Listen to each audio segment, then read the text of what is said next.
আসসালামু আলাইকুম অডিয়েন্স। তো আমরা আবার আইসা করছি সেই খামের ঘরে। তো দেখা যাক ভাই আজকে কি কাটতেছে, চলেন আমার সাথে।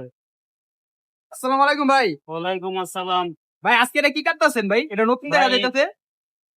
এটা আনকমন জিনিস। এটা আরেক ডাইস। ডাইসে তো আর শেষ নাই, দেখেন। Blade blade. লেট বল, এটা কি? এটা তো খাম তৈরি করা হয়। হ্যাঁ, এটা ডাইসের নাম হয়েছে আপনার 10 4.5। এটা ডাইসটার নামই 10 4.5। মানে তাহলে তো আপনার কাছে বহুত যাই সত্য নাকি? অনেক ডাইস আছে আল্লাহর রহমতে।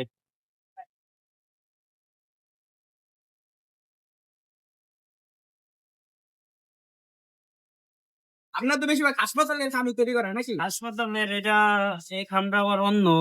এটা মনে হয় আপনার মোবাইলের কোন দোকানের হবে। এটা বসুন্ধরার হবে। এটা আপনার আমি খামটা একটু বাস করে দেখাই, দেখেন। তার মানে চাইলে আপনার থেকে সব খামি তৈরি করা যায় না? ইনশাল্লাহ ইনশাল্লাহ। মানে কাগজ জাতীয় যা। দেখেন এই যে খামটা, এই যে আমি ডাইসে কাটলাম।